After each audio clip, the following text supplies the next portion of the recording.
शिव पुराण संक्षिप्त परिचय।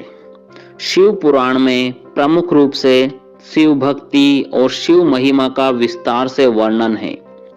लगभग सभी पुराणों में शिव को त्याग, तपस्या, वात्सल्य तथा करुणा की मूर्ति बताया गया है।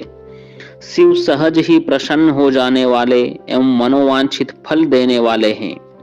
शिव पुराण में शिव के जीवन चरित्र पर प्रकाश डालते हुए उनके रहन सहन, विवाह और उनके पुत्रों की उत्पत्ति के विषय में विशेष रूप से वर्णन है।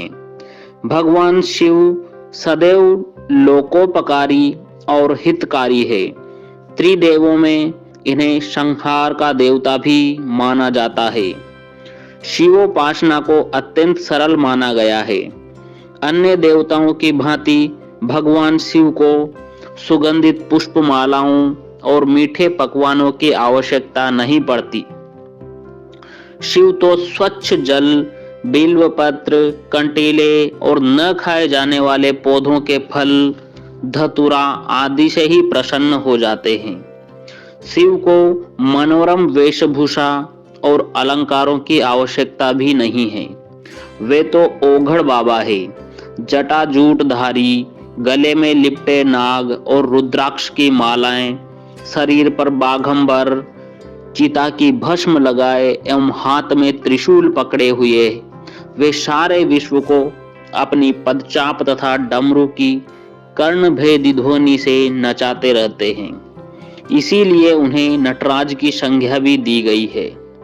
उनकी वेशभूषा से जीवन और मृत्यु का बोध होता है। शीश पर गंगा और चंद्र जीवन एवं कला के प्रतीक है।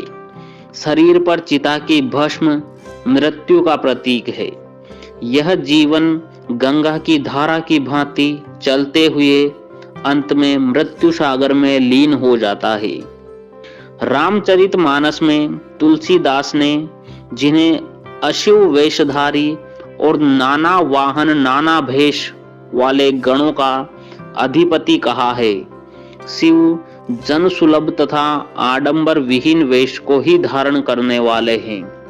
वे नीलकंठ कहलाते हैं, क्योंकि समुद्र मंथन के समय जब देवगण एवं असुरगण अद्भुत और बहुमूल्य रत्नों को हस्तगत करने के लिए व्याकुल थे, तब कालकूट विष के बाहर निकलने से सभी पीछे हट गए। उसे ग्रहण करने के लिए कोई तैयार नहीं हुआ। तब शिव ने ही उस महाविनाशक विष को अपने कंठ में धारण कर लिया। तभी से शिव नीलकंठ कहलाए, क्योंकि विष के प्रभाव से उनका कंठ नीला पड़ गया था।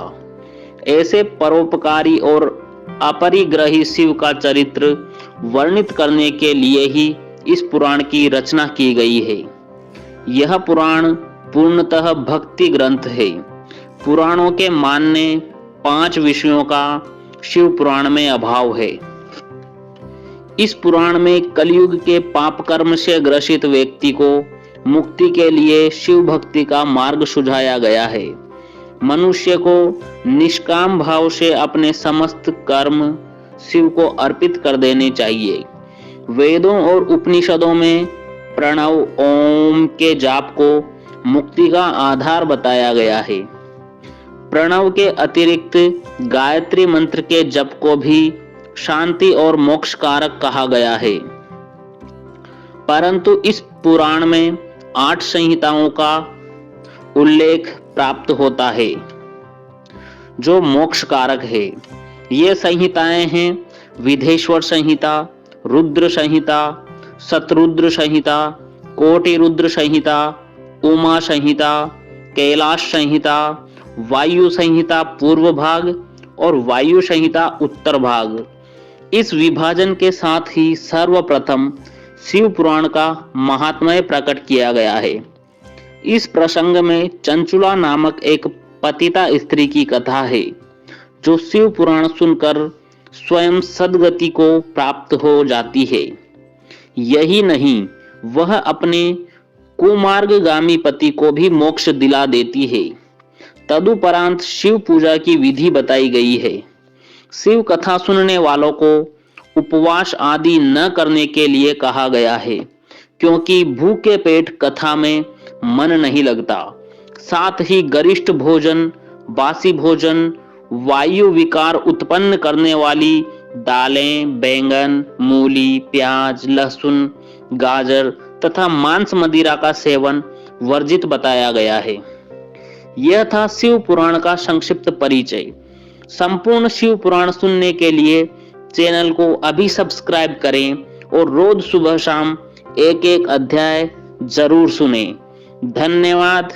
ओम नमः शिवाय।